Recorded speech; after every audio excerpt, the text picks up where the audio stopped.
Recordaréis que con Enrique de Vicente también tuvimos problemas técnicos durante unos minutos, pero yo creo que ahora ya sí, ¿no? Bueno, pues arrancamos. Buenas damas y caballeros. Presentar... ¿Se viene el sonido? Aquí. ¿No? Ahí mejor. Un poco mal porque no veo a esta gente, pero bueno. ¿Os imagináis que estoy aquí? Bueno, damas y caballeros, hoy terminamos estas segundas jornadas del misterio en esta cuarta sesión.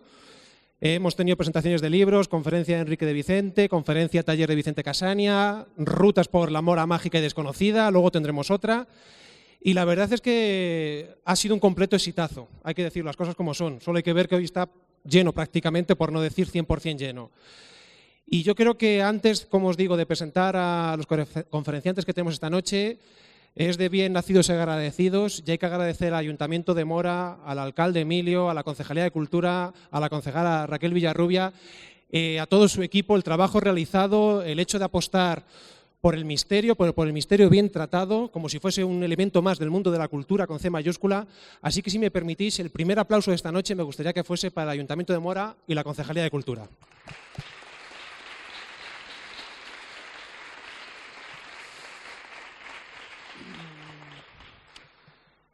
Y sin más preámbulos, pasamos a presentar, aunque bueno, creo que no hace falta mucha presentación porque creo que son de sobra conocidos y conocidas, al Grupo EPTA. Grupo EPTA creado en el año 1987 por el famoso Padre Pilón. Y bueno, pues tenemos a mi izquierda a don Fernando Ruiz de la Puerta. Muchos le conoceréis. Aplauso, por favor, uno por uno, venga.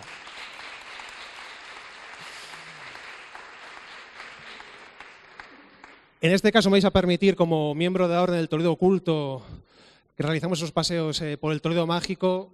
Para nosotros la figura de Fernando es muy importante porque es la persona que inició ese Toledo mágico y al cual tenemos un infinito cariño y aprecio. Seguimos con Paloma Navarrete, también archiconocida.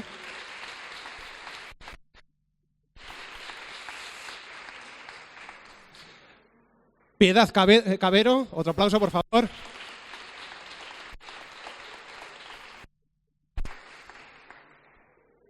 Creo que poco. José Luis Márquez, otro aplauso.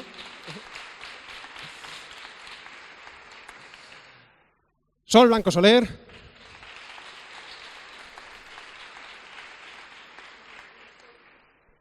Y Aldo Linares. Así que sin más preámbulos, le cedo el micrófono a Sol. Muchas gracias y vamos a hablar de misterio.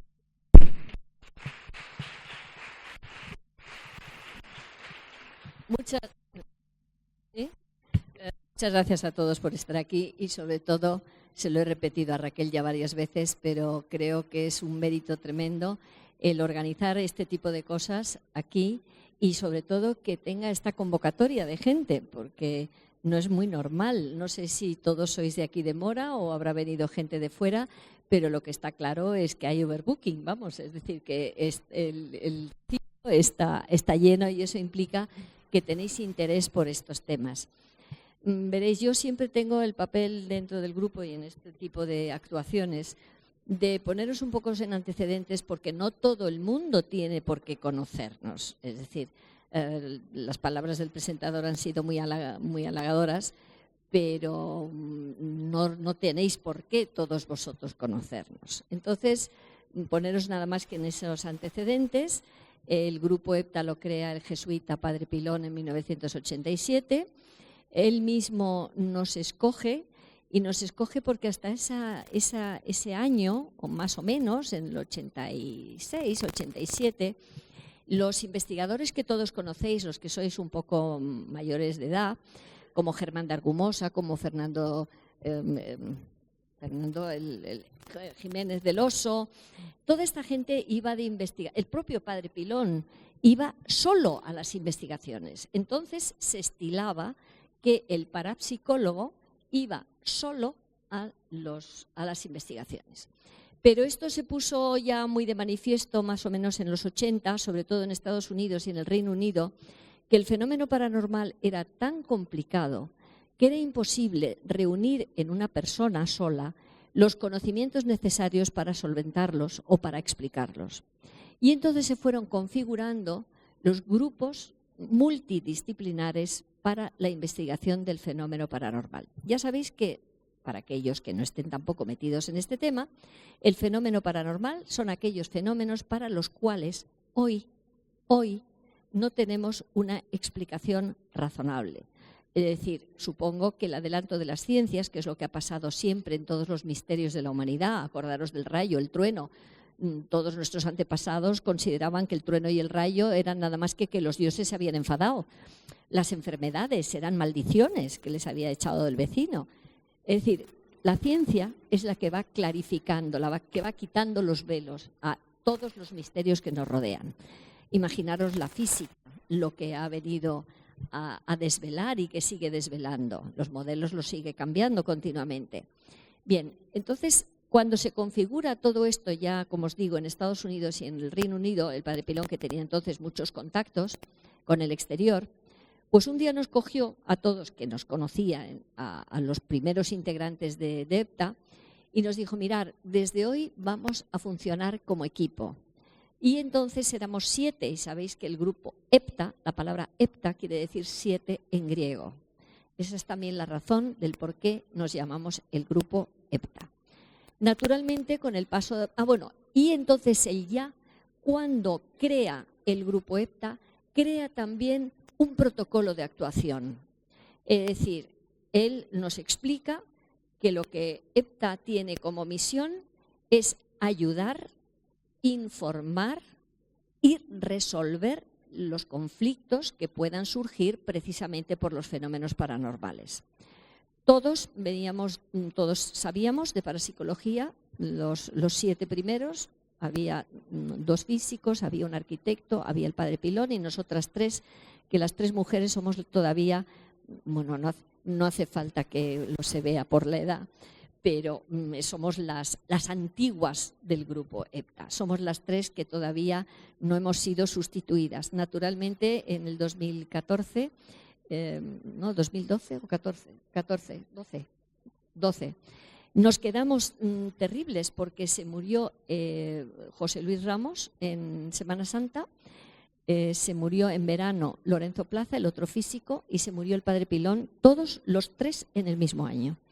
Entonces, el grupo EPTA se quedó muy tambaleante porque se quedó nada más que con nosotras 3 y tuvimos que ir buscando la persona adecuada porque no es fácil buscar la persona experta en su rama, digamos, que pueda aportar a las investigaciones que realizamos su grano de arena para complementar el conocimiento. Fenómenos paranormales también aquí con el micrófono.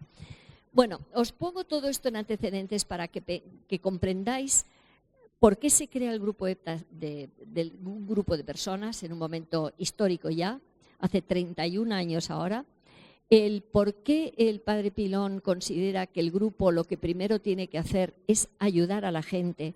Muchas veces les ayudamos informándoles, quitándoles telarañas, conceptos equivocados que tienen de las cosas. Vosotros sabéis que hay mucha gente que le hablas de parapsicología y se piensa que son rituales demoníacos totalmente.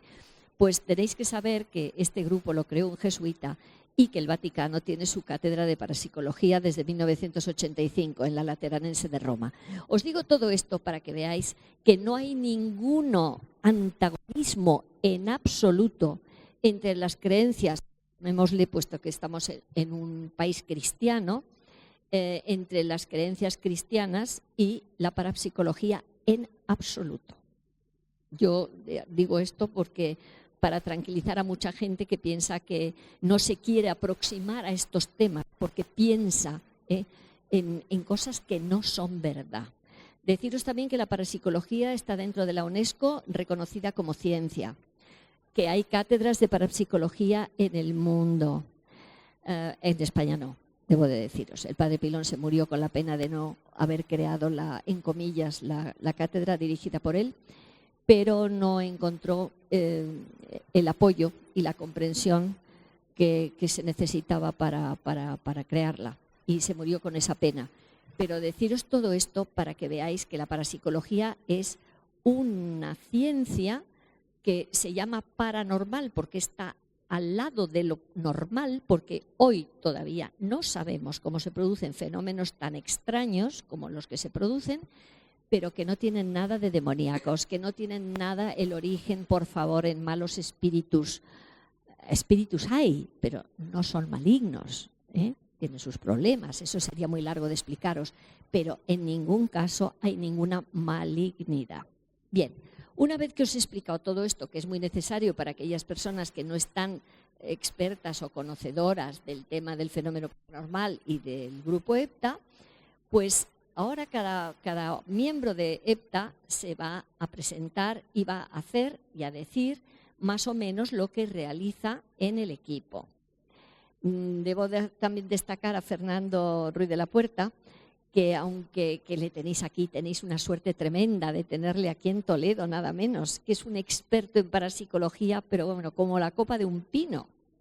Y que en muchas investigaciones nuestras no viene porque nosotros, por la premura de ir a los sitios, hasta ahora ha estado ocupado con su cátedra, con sus clases en la facultad, que no ha podido tener la disponibilidad que esperamos que pueda tener a partir de ahora. Así que yo cedo el micrófono ahora. Bueno, deciros yo, mi rol en el equipo. Bueno, pues llevo los archivos. El padre Pilón tenía un concepto de los periodistas bastante despreciativos, diría, ¿no? Y cuando llegó el momento de encargarles a cada uno un papel dentro del equipo, me dijo, bueno, tú como eres periodista, ¿qué le vamos a hacer? Me dijo, ¿qué le vamos a hacer? Dice, pues mira, te ocupas del archivo, de los informes, de tal. Ahora, pues he acumulado en mi haber otras pequeñas responsabilidades también dentro del equipo, pero inicialmente él me determinó que como periodista yo tenía que ir a la fotografía, a los archivos, a los informes y nada más. Así que le paso primero quizá, o Fernando. O Fernando, tú. Te dejo el micrófono y cuentas. Lo voy moviendo. A ver si se oye. A ver, ¿ahora? Sí, ahora sí. Buenas noches. Estoy muy contento de estar aquí invitado con el grupo EPTA, por supuesto, y con Mora, que ya estuve el año pasado aquí, que con la concejala. Hablando de estos temas precisamente dedicados exclusivamente al ámbito de Toledo, que es como vivo allí, es donde más investigo, que hay,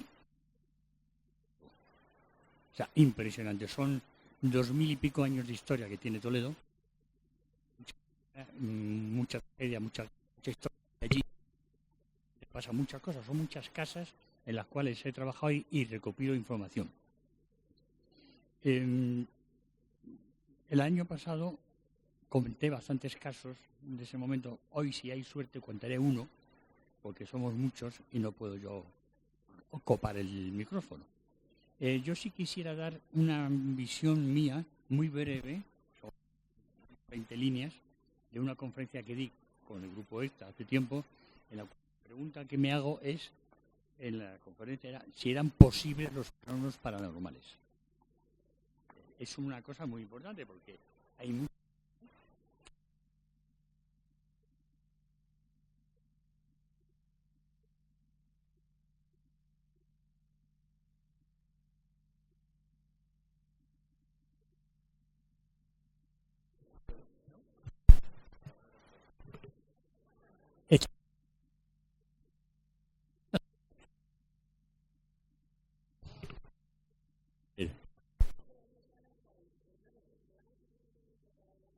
A ver, ahora sí. Bueno. Todavía no estaba encantado. Era una cuestión técnica. No era paranormal. Bueno.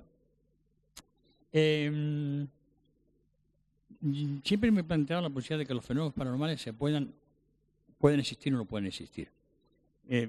Yo, por mi experiencia personal desde joven, he comprobado que existen, pero son mis experiencias personales. Soy matemático, soy astrónomo y siempre en la universidad me preguntan ¿y cómo un matemático, un astrónomo se dedica a la parapsicología? Digo, pues mira, por muchas razones. Primera de ellas, porque yo he vivido muchas cosas, experiencias mías personales muy importantes, muy interesantes, y siempre he decidido y he procurado pensar y descubrir si lo que me estaba pasando era real. Bueno, y por otro lado, porque si no hubiera fenómenos paranormales, si todo fuera tan gris, tan oscuro y tan triste como unas elecciones, pues hablando de una serie de señores, por un lado, el otro, por otro, por otro, la vida sería un poco aburrida. Y sin embargo la vida es apasionante. Y una de las cosas que a mí más me maravillan del mundo de lo paranormal es precisamente, fijaros qué cosa voy a decir tan fuerte, es una prueba de la existencia de algo superior. No me atrevo a decir Dios, simplemente algo superior. Es decir, la vida no tiene sentido si todo acaba con la muerte. Y ya científicamente, ya hablo de ciencia, se está demostrando dentro del mundo de la cosmología, que es mi campo, o de la física cuántica, que también lo he conocido, fue una de las especialidades que hice en la carrera, la física matemática, son mundos diferentes, son increíblemente extraños. Os lo voy a contar, mirad, lo veo, es un texto muy pequeño y os cuento y ya paso el teléfono. El teléfono, bueno, es que me pongo nervioso, aunque estoy acostumbrado en la universidad, pero bueno, es otra historia. Bien, la primera cosa que voy a decir, aquí nosotros, una de las cosas que tenemos muy importante es la diversidad. Nos llevamos estupendamente bien, con todo el respeto, pero muchas veces pensamos cosas diferentes, con lo cual no solamente no nos enfrentamos, sino que nos enriquecemos más, ¿no? Alguno de los que está aquí quizá no esté de acuerdo mucho con lo que yo digo, pero bueno, cada uno tiene sus ideas y sus investigaciones. Por ejemplo, para empezar, Chico, mi amiga, etcétera, etcétera, todos tenemos nuestros estudios universitarios.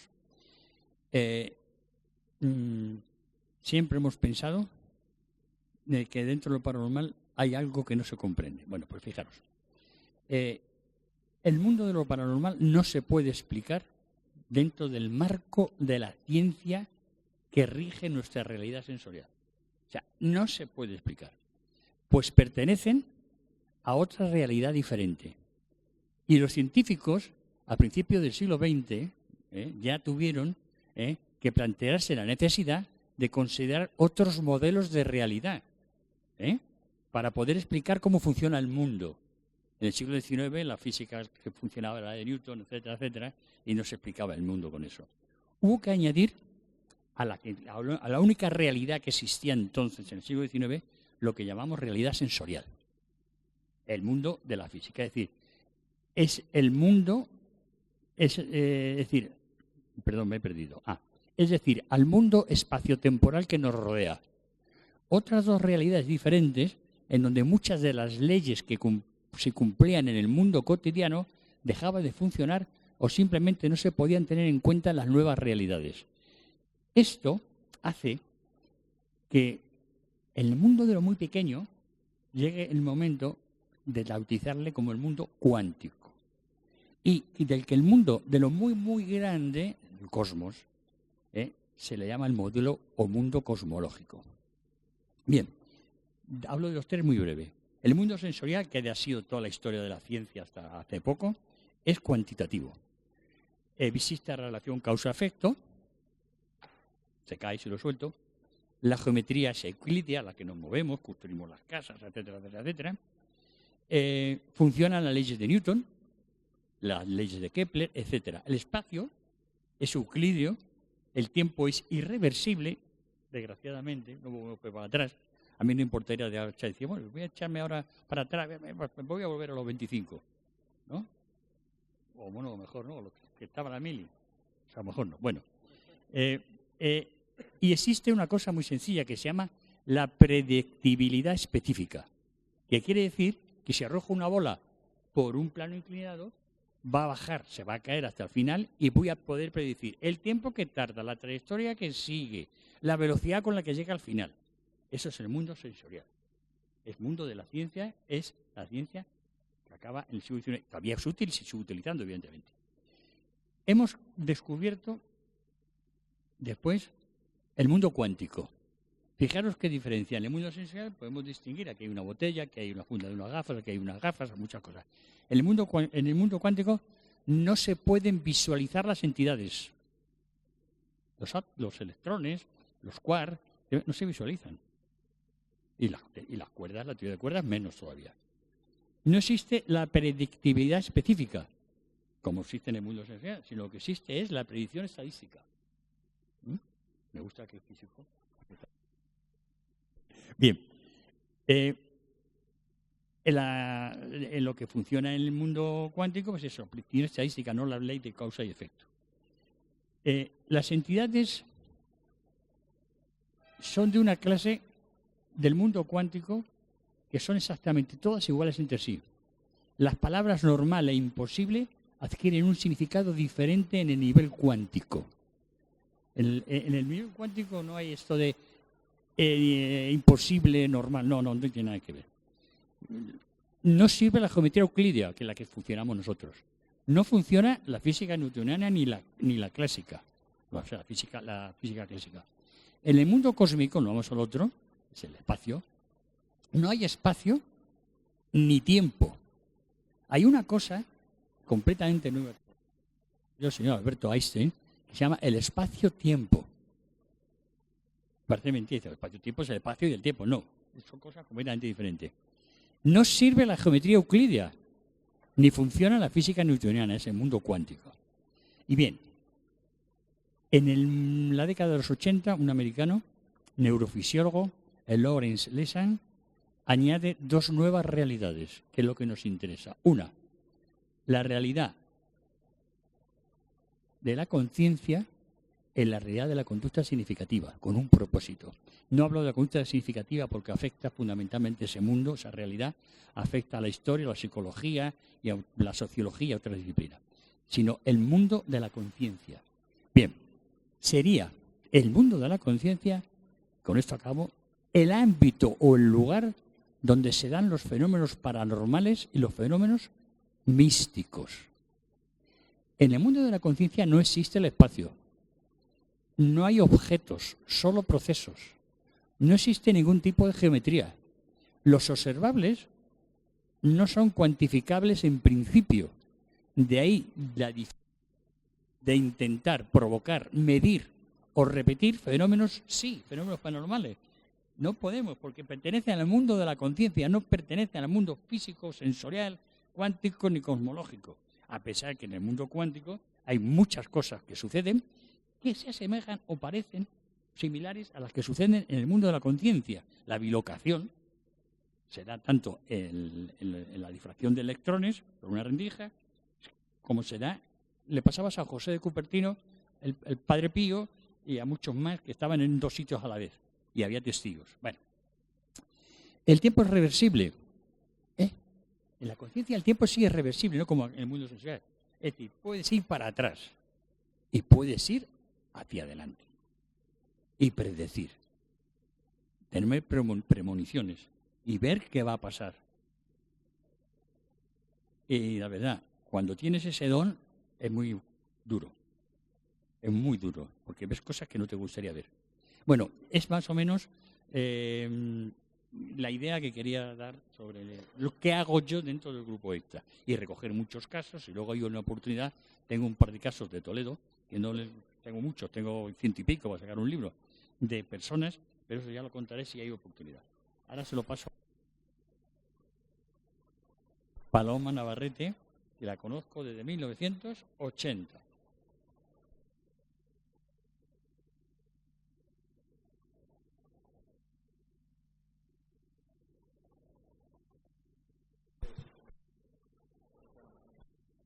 Perdonar, me están pidiendo que me biloque. Y eso todavía no he llegado. Vale. Venga. Ay, que no te caigas, no te despeñes. Bien, pues ahora me ha tocado entrar a mí para cambiar de tema y no seguir con los científicos que saben muchísimo, pero es que son muy densos, ¿eh? Yo prefiero contaros historias de fantasmas. Al fin y al cabo es lo mío. Porque, como dice Fernando, yo tengo ese don. Yo es muy duro, ¿sabes? Eso de retroceder y adelantar en el tiempo y de repente encontrarme con personas que están viviendo en otra dimensión, que a veces son encantadoras y que otras veces son insoportables, exactamente igual que aquí, pues tiene un precio. Yo lo llevo con mucha dignidad, ¿eh? O sea, no dejo que interfiera en mi vida normal. He aprendido a conectar y desconectar para poder vivir como una ciudadana de a pie y no estar rodeada de fantasmas todo el día, porque eso es muy cansino, realmente. Soy la medium clarividente del equipo. Comparto mis trabajos con mi colega Aldo, que es el que incorpora al difunto, y es cuando trabajamos juntos, yo pongo delante de mí mi bola de cristal para definir una frontera. Entonces, cuando yo me comunico con esa entidad que ya no está en este mundo, que está viviendo en otra realidad, pongo la bola en medio. No es que yo vea en la bola, porque yo digo mi bola y yo lo veo en mi bola, pues no lo veo en mi bola, lo veo delante de mí. Pero la bola define mi espacio. Esto es la frontera. Tú estás ahí, yo estoy aquí, nos llevamos bien, nos comunicamos, pero tú en tu sitio y yo en el mío. Cuando trabajo con Aldo, es muy curioso, porque claro, Aldo se pone a mi lado, cuando estamos los dos trabajando. Yo con mi bola delante. Entonces yo veo al personaje delante. Entonces hablo con el personaje que tengo delante. Y curiosamente me contesta Aldo, que ya incorpora el personaje, que ya no habla por boca de Aldo, sino por boca del espíritu en cuestión. Entonces yo pregunto y Aldo ahí ya está en un estado alterado de conciencia y contesta y yo sigo preguntando, sigo contestando y Aldo además, que es una persona extremadamente educada, que no se le ocurre soltar un taco en su vida, ¿verdad? Que es una cosa, suavito, es peruano él y es suavito, como buen peruano. Y de repente me contesta unas barbaridades y unos tacos en castellano antiguo, de verdad, que es imposible que sea Aldo. Eso me demuestra que no es Aldo, evidentemente.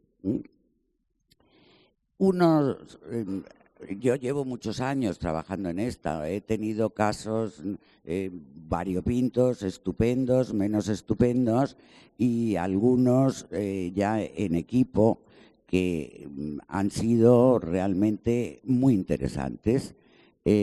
A ver, ¿cuál se nos ocurre? Motril. Bueno, pues vamos a Motril. Ya sabéis que me lo tenéis que recordar a veces porque una de las cosas que me pasa es cuando yo salgo de ese estado alterado de conciencia, borro. Porque como no estoy en mi conciencia de memoria, sino una conciencia que está viviendo otra dimensión, cuando vuelvo a mi estado real, se esfuma. Y entonces, por eso grabamos todas las investigaciones, porque es que a veces es que no me acuerdo de casi nada. Bien. Esto fue muy interesante en un viaje que hicimos al sur. Y estuvimos investigando pues un teatro que fue también muy curioso, con un señor que andaba fantasma, un señor fantasma, vamos a decirlo así, que andaba por el escenario, que se paseaba por el escenario, que intervenía, bueno, enredaba entre bastidores, y efectivamente ese señor había existido, se llamaba Paco, mayormente, y había sido tramoyista. Y el asunto es que se había despeñado de una tramoya y se había quedado planchadito en el escenario. Y el señor no se había ido, porque además no se había ido porque aquí tenía una mujer viva y quería estar con, creo que se llamaba Pepa, la mujer, no me acuerdo, pero se llamaba Pepa, y entonces él no quería dejar a su Pepa, y que estaba aquí, y entonces tenía que venir a... se me había olvidado la hipoteca. Que tenía la hipoteca, que tenía que pagar una hipoteca, que su Pepa tenía que terminar con la hipoteca y que él estaba trabajando aquí muchísimo para poder pagar esa hipoteca y que Pepa estuviera descansada y bueno. Y el caso es que ya conseguimos mandar al tal Paco a su sitio. Yo no me acuerdo si le dije que yo le pagaría la hipoteca o algo así, pero el caso es que se fue. Bueno. Pero bueno, a ver qué le importa a él la hipoteca, que si Pepa ya se ha muerto también. Bueno, piden cosas muy absurdas. Y luego, en esa ciudad también tuvimos un caso muy interesante, que es un caso que viene de la Guerra Civil. En esa ciudad había un pequeño sala de la cultura, con un salón de actos, con un pequeño escenario, y entonces decían que allí pues pasaban cosas, que había fantasmas. Aquí me parece que hay un fantasma mosca que está viniendo todo el rato. Y bueno, total que nos sentamos ahí en el escenario, yo me senté en una mesa en el escenario y de repente aparece un señor vestido de militar y otra serie de personajes que estaban en ese escenario que tenían una reunión muy importante y este militar era el mandamás de la reunión.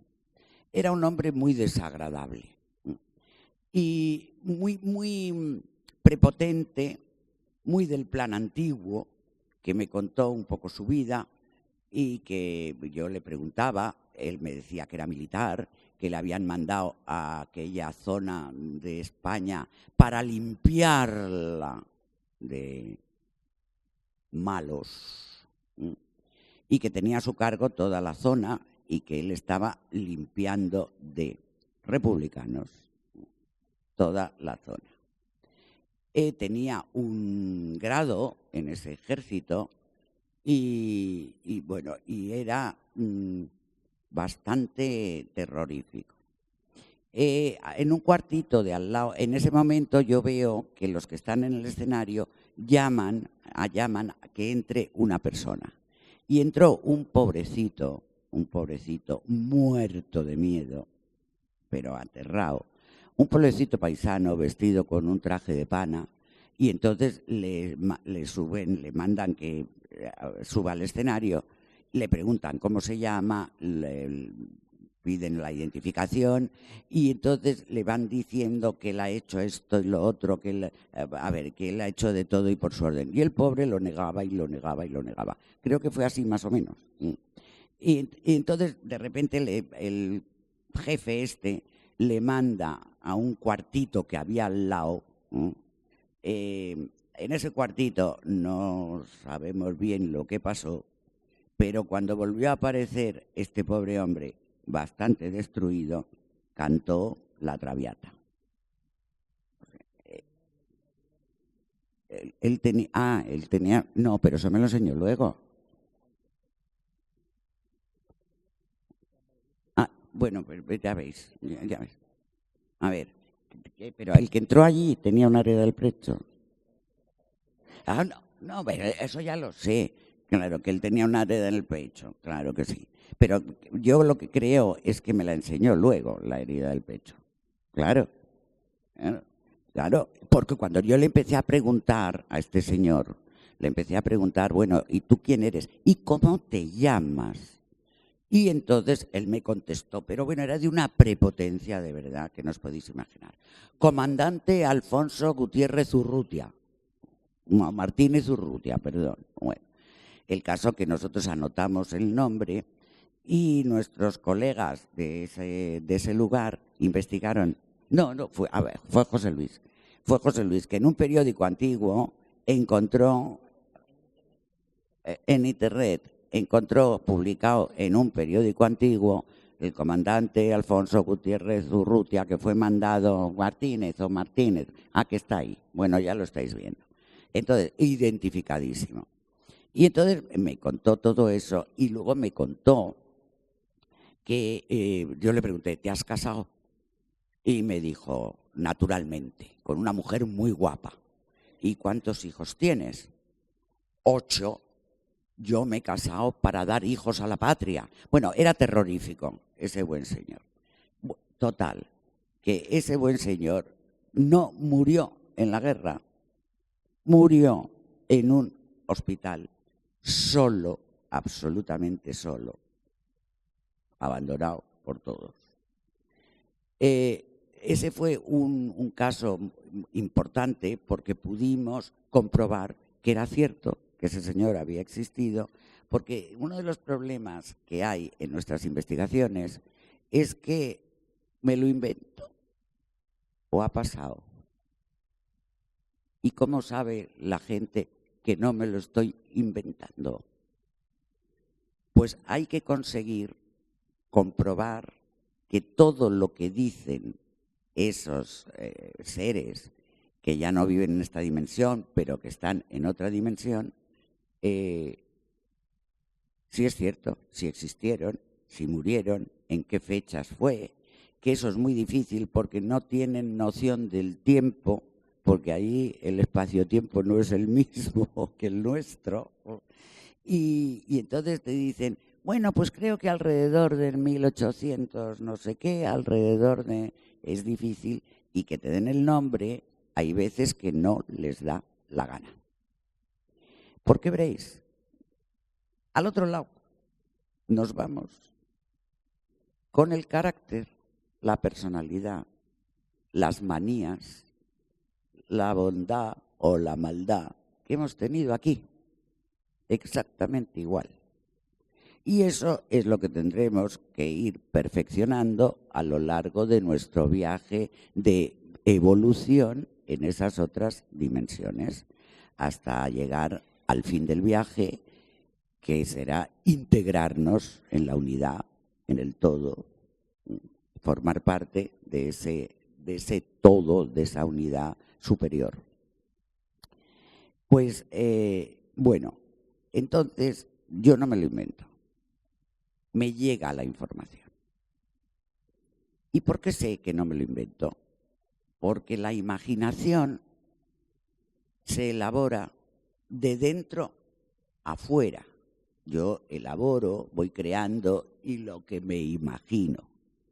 Y lo que yo veo, la información, los paquetes de información, en estos casos, me llegan de fuera adentro, ¡pap!, como un golpe en la frente. ¡Clac! Me llega esa información. ¿Por qué?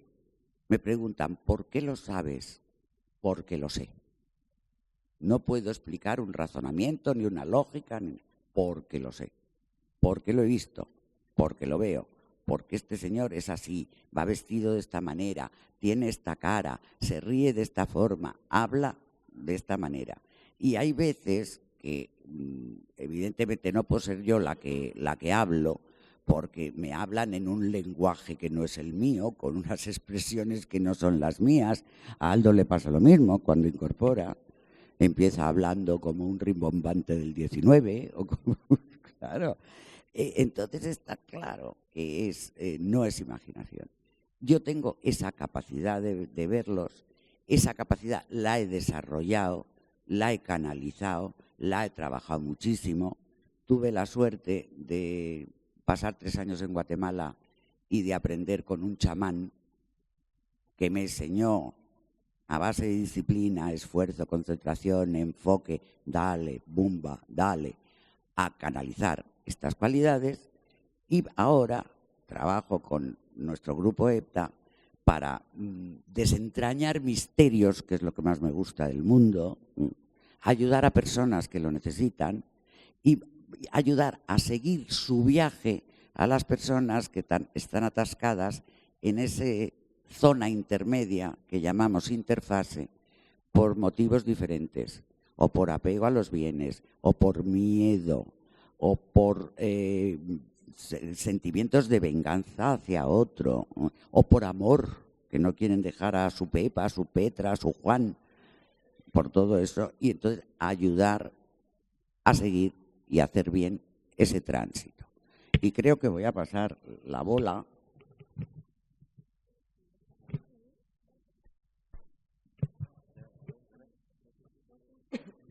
Sí.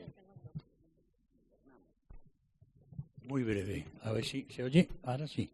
Respecto a lo que has dicho, que no existe el espacio y el tiempo. Efectivamente, en el otro plano, no existe el espacio ni el tiempo. ¿Y sabéis cómo se puede saber por los estudios que se están haciendo en las experiencias cercanas a la muerte? Las experiencias cercanas a la muerte, el individuo puede estar en parada cardíaca y con el electroencefalograma plano 10, 15, 20 minutos, un tiempo. Y sin embargo, lo que cuentan después es un proceso larguísimo. En una de ellas es precisamente, por eso no existe el tiempo, que ven toda su vida entera, detalle por detalle, fotograma por fotograma, completamente. Si no hay tiempo, no hay espacio, eso te sea completamente diferente. Perdonad. Hola, buenas noches. Pues bueno, yo soy responsable del uso del instrumento, de la parte científica, y para el día de hoy había pensado que sería bueno pues compartir unas observaciones, puesto que se está aflorando muchos grupos de investigación. Creo que eso es bueno, que todos vayamos remando en la misma dirección. Entonces, por eso os quiero mostrar algunos conceptos del uso de la instrumentación que utilizamos, porque hay muchos grupos que es normal que siempre, incluso hasta yo mismo, antes de unirme al grupo lo primero que cogí, que cayó en mis manos, fue una grabadora para intentar grabar psicofonía. Entonces, quiero hacer hincapié en algunos detalles del uso de alguna instrumentación para que creo que puede ser bastante útil para que todo el mundo maneje sabiendo ciertos detalles. Vale. En esta primera diapositiva, los instrumentos para medir el campo magnético, un magnetómetro. Hay muchos equipos que ya están incorporando este instrumento, puesto que lo interesante, por ejemplo, por varias experiencias dentro del grupo que hemos tenido, que es que hacemos siempre un barrido de campos magnéticos en aquellos lugares a los cuales vamos, y en muchas ocasiones coincide los lugares en los cuales existe una alteración, un aumento de ese valor del campo magnético, con las zonas en las que mis compañeros sensitivos las marcan como que sienten pues que ahí está ocurriendo algo. Siento aquí el campo alterado. Entonces eso es bastante curioso, el ver cómo coinciden su sensibilidad con el uso de los instrumentos. Quería comentaros que hay mucha gente que me ha dicho: oye, José Luis, tú utilizas el móvil. ¿Esto de una aplicación de móvil para medir campo magnético es fiable, no es fiable? Os puedo decir, las aplicaciones de los móviles son totalmente válidas para medir variaciones de campo magnético. Cuando digo variaciones de campo magnético, lo normal, cuando uno utiliza cualquier instrumento, un magnetómetro, siempre mediremos el campo magnético terrestre. Si hay alguna otra fuente que genera un campo magnético adicional, pues se sumará al que ya existe creado por la propia Tierra. Como a mí lo que me interesa es medir una variación, me da igual que no tenga mucha precisión el móvil, me da exactamente igual. Soy muy consciente de que existen magnetómetros profesionales que se pueden usar y nos dan un valor más exacto. Pero lo que siempre buscamos es localizar esas zonas donde hay una variación. Eso que quede claro. Y además también comentaros que, por ejemplo, si veis el magnetómetro que hay arriba, a la izquierda, es una sonda que se coloca en el suelo. y nos da el valor de la componente horizontal del campo magnético terrestre. Tenemos que ser conscientes también de lo que hay en el subsuelo cuando medimos campo magnético, porque los metales o corrientes subterráneas pueden influenciar en la medida. Por eso también, si nos acompañamos de un detector de metales, nos será de utilidad para discriminar ciertos aportes o influencias. Si utilizáis la aplicación del móvil, por favor, siempre orientarlo al norte. Es la referencia para medir la componente horizontal del campo magnético terrestre, ¿vale? Y siempre tenéis que tener en cuenta que depende de la geología del lugar. Puede ser que nos encontremos con valores de campo más altos o más bajos, ¿vale? Siempre buscar lo que es la variación. Hay muchas aplicaciones y muchos aparatos que se están vendiendo por, yo que sé, cualquier otra página.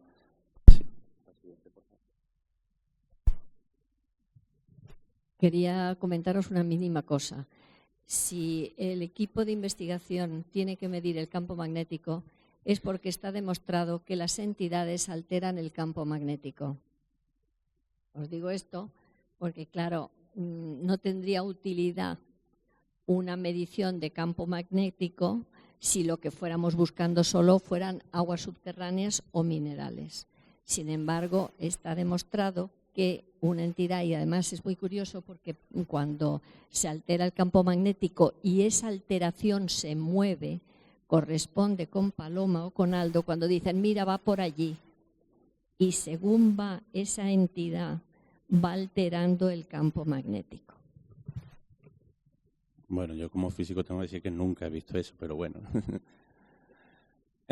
Aquí solamente hay un ejemplo de que miráis cómo está remarcado 147 microtesla.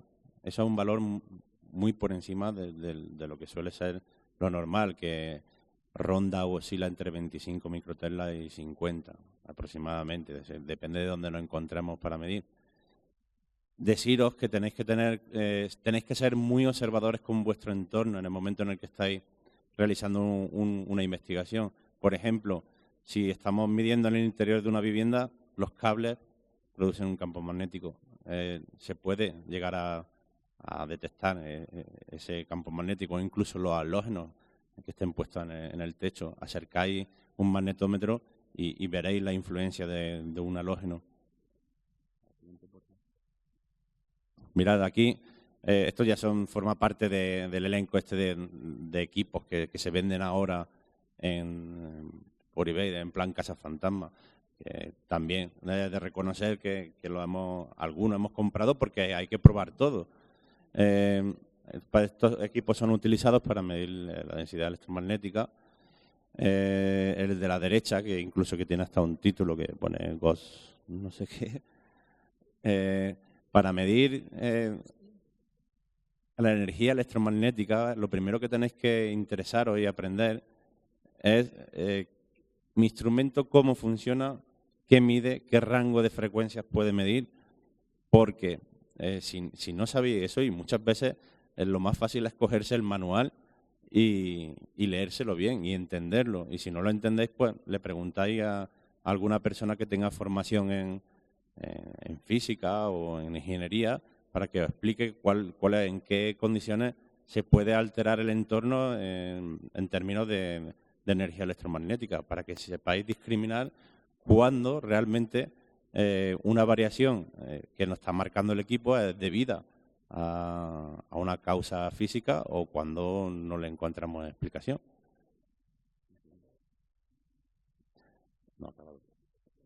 Después, por ejemplo, he visto algunos vídeos de algún grupo de investigación que utilizan para medir la medida de la temperatura, que claro, el fenómeno de la termogénesis es un fenómeno bastante apasionante cuando se es testigo, ¿no? Que es el descenso brusco de la temperatura sin causa aparente. Y veo que utilizan termómetros de infrarrojos, como el que veis ahí de amarillo a la derecha, y empiezan a apuntar y a enfocar. Y claro, está cuando enfoca y apunta con el láser a una superficie y después cambia a otra superficie, lo lógico es que la temperatura varíe, porque la temperatura de distintas superficies son distintas. Depende del material por el cual esté constituido esa superficie. Por lo tanto, si queréis medir una temperatura ambiente, utilizar una sonda de ambiente, como por ejemplo el termómetro rojo que está ahí a la izquierda, termómetro diferencial que te marca un descenso brusco y tiene una alarma sonora, pero está midiendo la temperatura ambiente, no la de una superficie. Nosotros utilizamos este termómetro de superficie para medir la temperatura, por ejemplo, en la piel de Aldo y Paloma, que vemos cómo varían cuando entran en trance y cuando salen hay una diferencia de temperatura superficial en su piel, en las manos. Entonces, nos parece interesante poder monitorizar todo ese tipo de variables.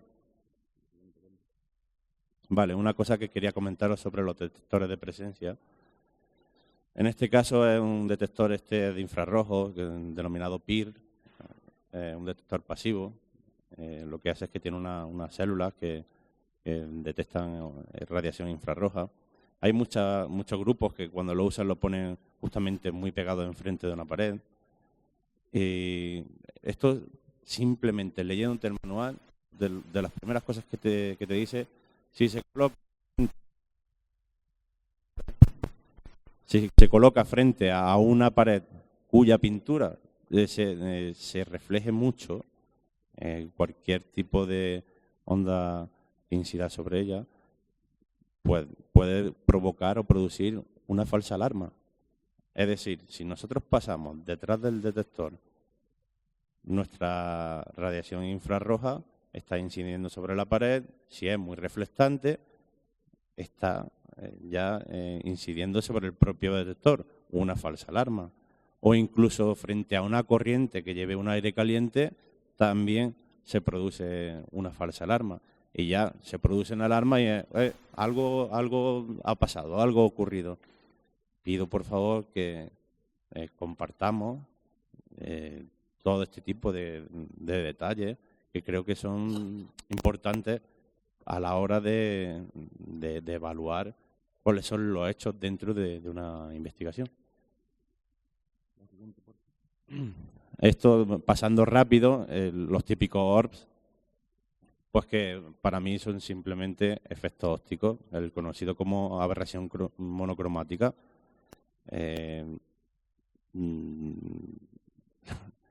Casi siempre cuando una persona capta en un vídeo o una fotografía este tipo de distorsión de la luz que producen las lentes, ya son fantasmas o bolas de energía. Pues, oye, preguntaros que a lo mejor es un efecto óptico debido a la física. Y ya por último, en el tema de psicofonía, otro más. Sí, en el tema de psicofonía se ha puesto muy de moda por muchos grupos. Nosotros también compramos el equipo para probarlo. Como he dicho antes, nadie puede descartar nada al 100%, porque para hacerlo debería de demostrarlo científicamente. Entonces, las declaraciones taxativas para negar algo es que nunca me han parecido normales. Al igual es que para negar que para afirmar. La Spirit Box o la PSB, que también es conocida así, es como un tipo de escáner de frecuencia de radio que se está utilizando como captador de psicofonía. El 99,9% de veces que se capta una psicofonía con este tipo de aparato es debido a una onda de radio, una emisión de radio. Cuando captamos una, claro, nos dejamos llevar por ese romanticismo de anda, no han contestado y encima con sentido a la pregunta. Y yo el primero que he caído, yo tengo que reconocerlo. Pero no debemos de dejar de ser críticos y dejarnos de llevar por nuestro entusiasmo a querer encontrar el fenómeno. Hay una manera muy sencilla de descartar totalmente la emisión de radio, de telefonía móvil, que es aunque ya es muy conocido, pero es con el uso de una jaula de Faraday. Para la siguiente, por favor. Una jaula de Faraday, ahí vemos unos ejemplos, con la que tenemos ahí a la izquierda, construida con una red metálica, o a la derecha, que es ya una cámara que tiene ya lámina metálica. Cuando la onda electromagnética, en este caso la onda de radio, incide sobre la jaula, lo que se produce es una absorción de la componente del campo eléctrico, de esa onda electromagnética, y produce un campo eléctrico nulo en el interior del conductor, es decir, en el interior de la jaula. ¿Qué es lo que ocurre? Que cuando alguien habla de jaula de Faraday y dicen, no, es que la jaula de Faraday atenúa la onda electromagnética, toda la onda electromagnética. No, la jaula de Faraday no atenúa la onda electromagnética, atenúa onda electromagnética en ciertas frecuencias y además debe de estar bien construida y diseñada con los cálculos bien hechos para que sepamos que dependiendo del espesor del material que utilicemos se produzca una atenuación casi del 100% y en algunas frecuencias. Por eso hay estudios en los que podéis ver las redes que dependiendo del metal, del material que utilicéis y el espesor de ese material, podremos obtener mejores resultados. Por eso animo a todo el mundo que utiliza la PSB de que introduzca la PSB, o ya no solamente, no hace falta ni la PSB dentro, una grabadora digital o una grabadora de cinta ferromagnética, la introducís dentro de una jaula de Faraday. Que si, bueno, es que yo no tengo jaula de Faraday.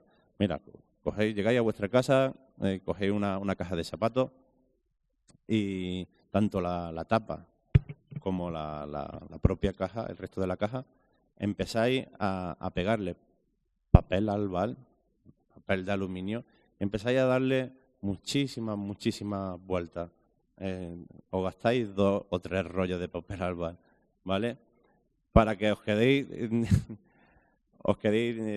un poquito más seguros que para que de esa manera no pueda entrar, no se puedan introducir las ondas de radio. Además que lo podéis comprobar de forma muy sencilla, tanto la onda de radio como las microondas, que son el espectro de frecuencias por lo cual hoy día podemos usar la telefonía móvil.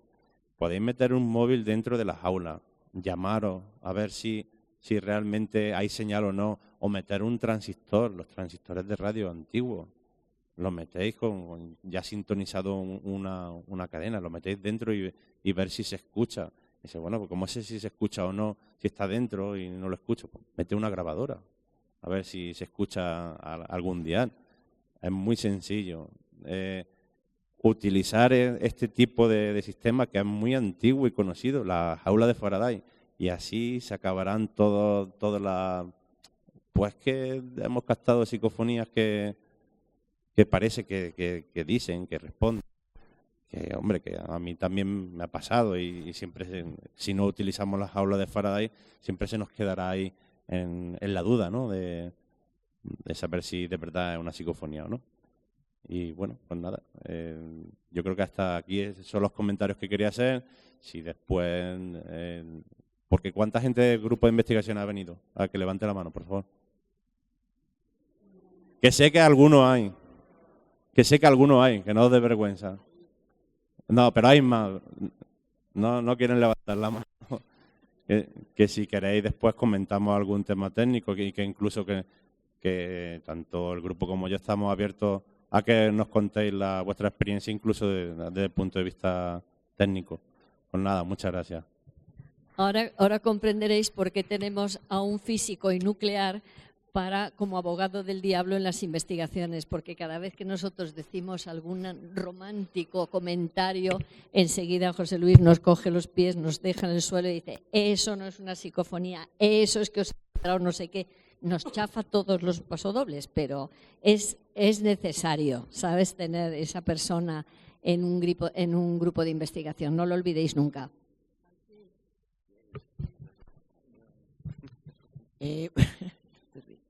Bueno, mi labor dentro del equipo es el audiovisual.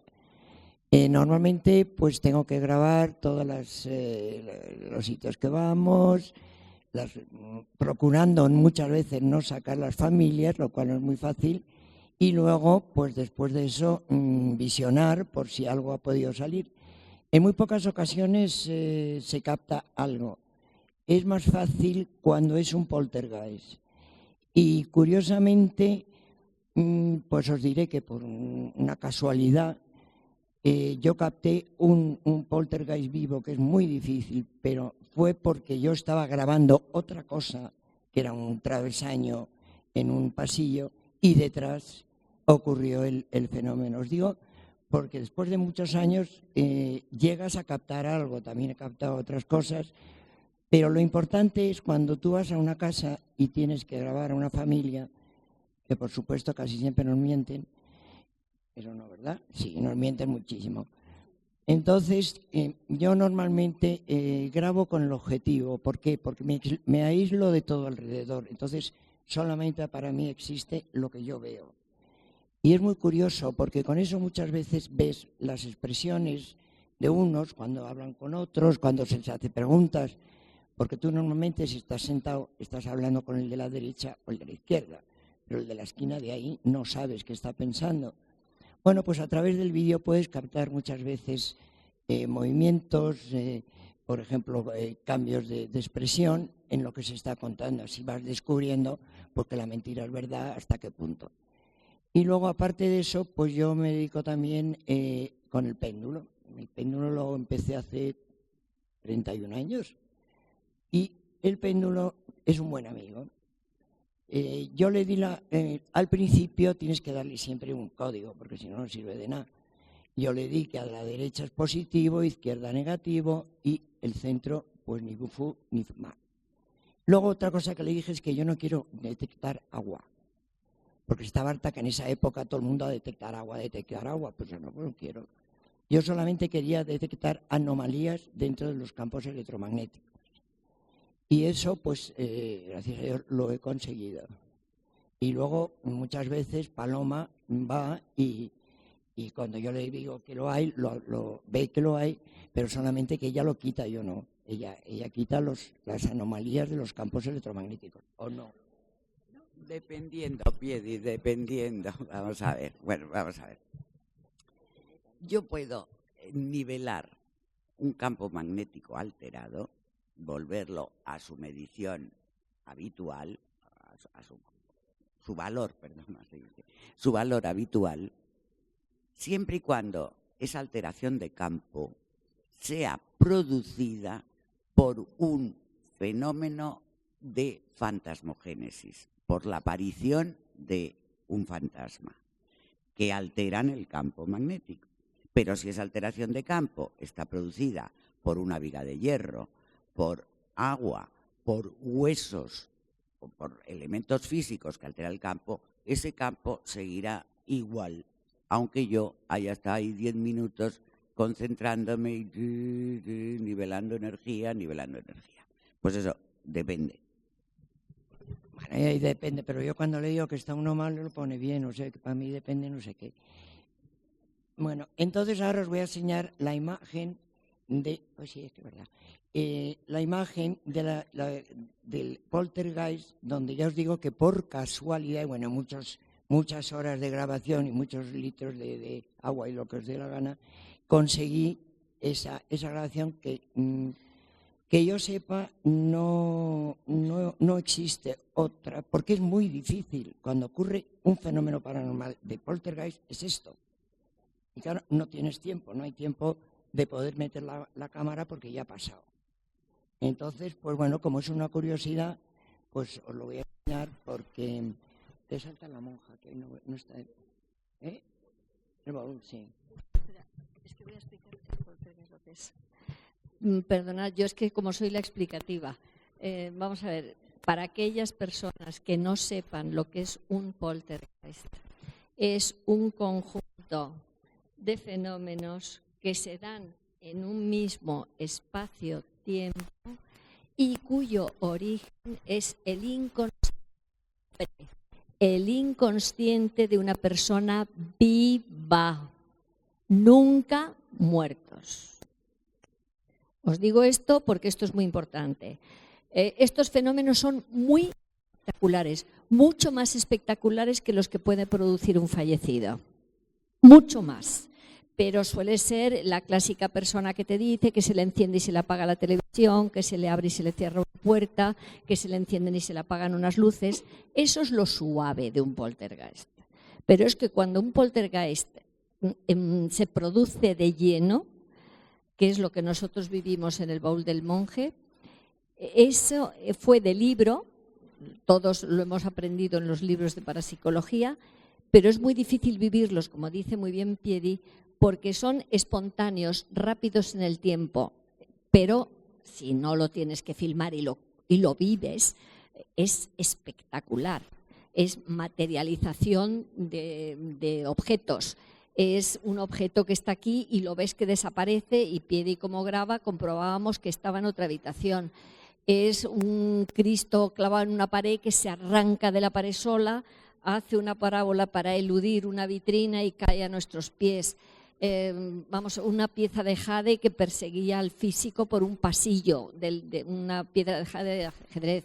Os diría, de todo pasaba en esa tienda. Era apasionante. Las lámparas, Paloma decía, hoy qué bien, el dueño, que era el causante, claro, inconsciente, porque le poníamos nervioso, y entonces la tienda se convertía ¿sabes?, en un puro fenómeno, cobraba vida la tienda. Era apasionante el tema. Bueno, no, lo que quería deciros es que no os olvidéis, esto, como muy bien dice Piedi, fue porque estaba grabando un travesaño que se había puesto atravesado en el dintel de una puerta y se había salido de un armario que estaba almacenado.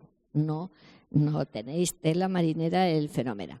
Así que siempre que oigáis un poltergeist, siempre es una persona viva, en conflicto, en estrés, en estado de ansiedad. Es un estado psicológico. Y que ellos, al emitir esa energía, que no sabemos qué energía es, pero desde luego desplaza objetos y produce efectos físicos, tiene que ser una energía que emana el gente de un poltergeist. Os digo todo esto para que comprendáis la complejidad de investigar un poltergeist, pero eso ya sería otro tema y no quiero entretener.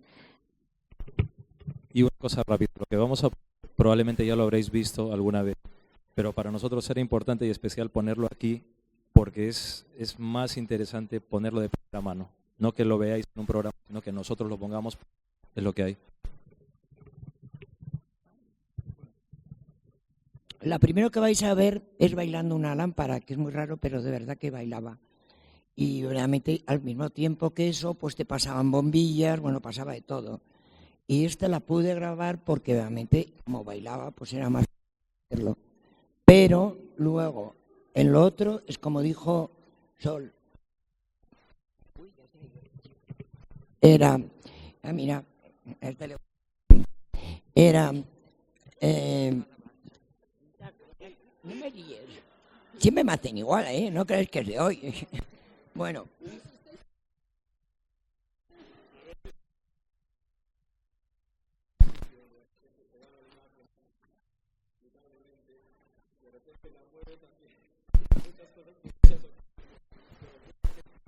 Bueno, pues esperemos que no tenga que repetir. ¿Y qué iba diciendo? Ah, la lámpara. Bueno, entonces era claro, eso es muy fácil de la porra. Es fácil de oye, este sistema. Bueno, pues nada, era muy fácil de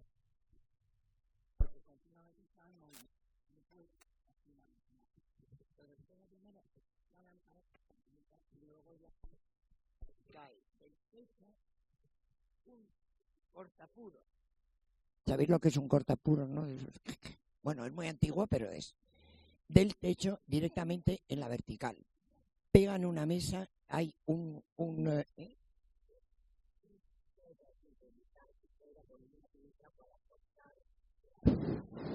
del puro. Sí, eso es un cortapuros. Mete la cabecita de cluco y le corta la cabecita. Pues, bueno, y luego...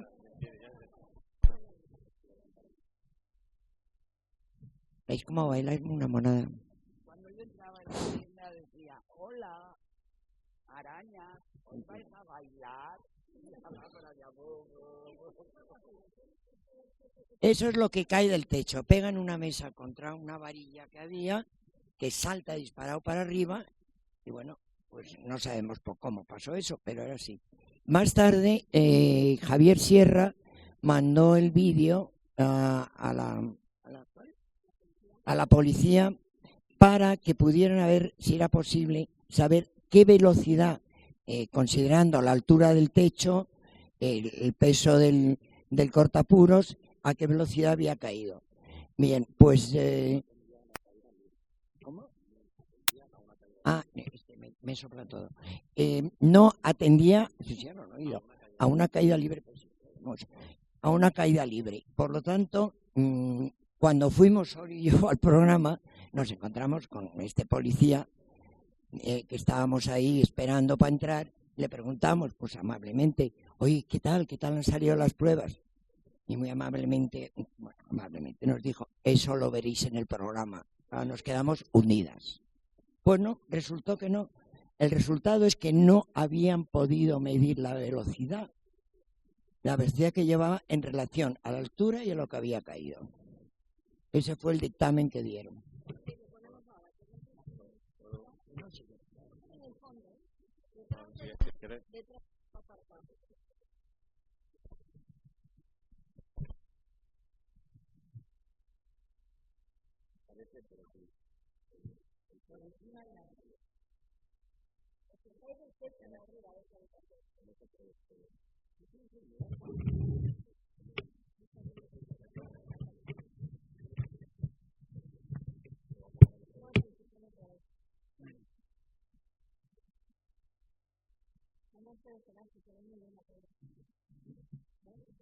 Rebota en la mesa.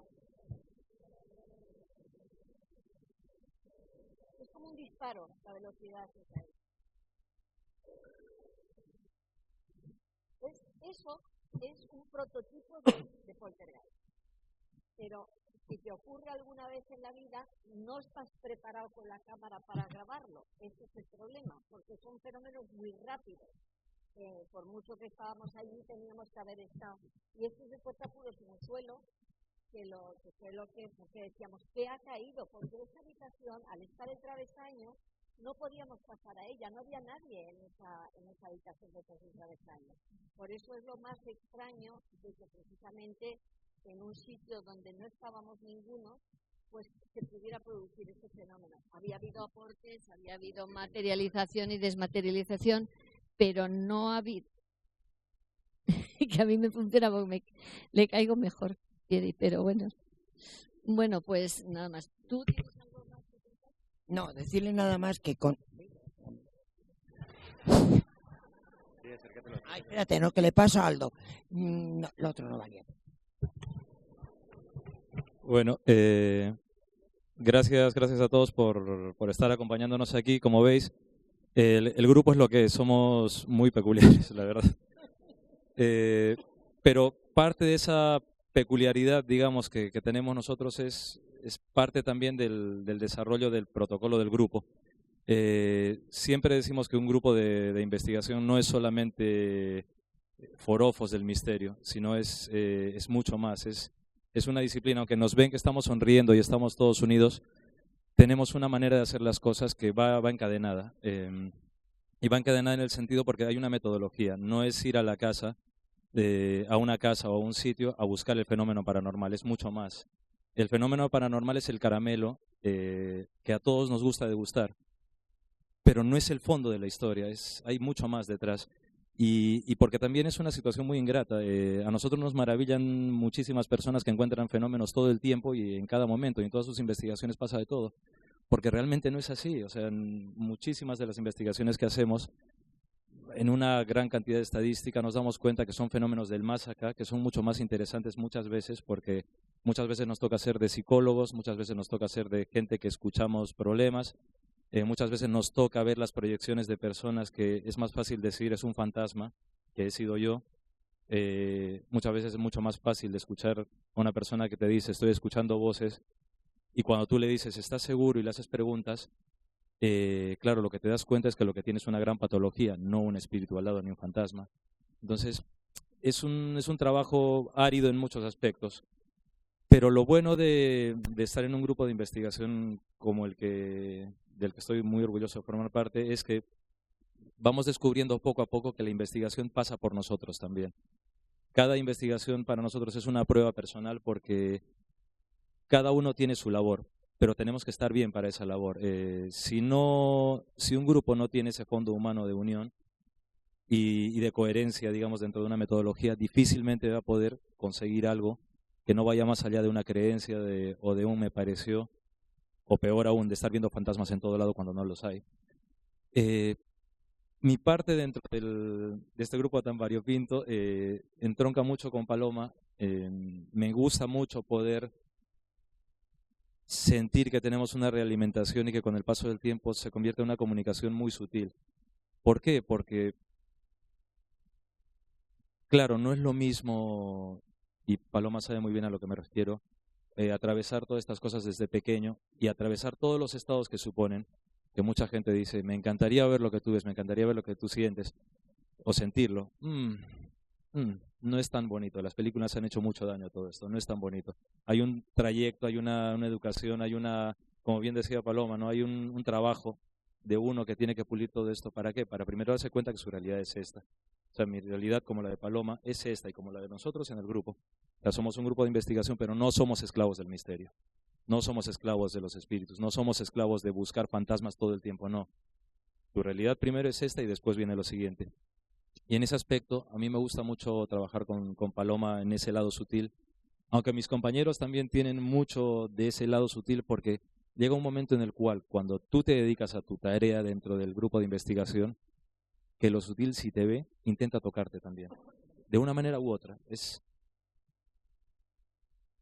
Tú no creas el misterio, pero el misterio cuando te tiene que tocar, te toca. Y da igual que creas o no creas en él, aunque pueda ser un sí inhibidor, como dice nuestro querido Enrique de Vicente muchas veces, ¿no? Que hay quien lo es. Pero cuando con Paloma estamos en ese estado alterado de conciencia, en el cual vemos y decimos que vemos, pero es una cosa que nos pasa mucho por aquí. Quizá nos apoyamos mucho en nuestros órganos físicos, porque es el traductor más inmediato que tenemos para una realidad que es muchas veces difícil de explicar con palabras, pero somos muy a rajatabla respecto a lo que sentimos, porque el peor de los riesgos para personas que sienten, si hay alguien aquí que tiene ese estado psicobiológico, es la fascinación, es lo más peligroso que hay, porque en la fascinación muchas veces empezamos a dejarnos llevar por cosas que nos parecen y las damos por hechas. Por eso es muy importante poder corroborar lo que vamos sintiendo. Es muy importante que cuando estamos dudando de algo y no lo vemos, no lo inventamos. Si no ves algo, no te lo inventes, no tiene sentido. No, el misterio real se construye justamente con este contacto, digamos, de esa parte tan sutil con la comprobación de la ciencia, con el sentido común que tiene que tener un grupo. Cuando estamos con Paloma en este estado, me gusta mucho sentir su vibración, digamos, esa energía que ella desprende, y me gusta mucho ese punto que tenemos tan de, venga, despierta si no hay nada. ¿Por qué? Porque es parte también de buscar la explicación real a todas estas cosas. Explicación real, entre comillas, ¿no? No creo que en nuestra parte sensitiva también somos para algunos un poco una decepción, porque ni Paloma ni yo vemos ángeles, no hemos visto grandes seres de luz, no hemos visto para nada al Conde de Saint Germain, ni hemos visto a grandes hermandades celestiales que vienen en ovnis alucinantes, que de repente tienen un vórtice encima de nuestras casas. Ah, por supuesto. Y en nuestras experiencias de supuestas regresiones o de vidas anteriores, pues no hemos sido ni faraones, ni grandes, no, nada. Sí, ni Napoleón, por ejemplo, ¿no?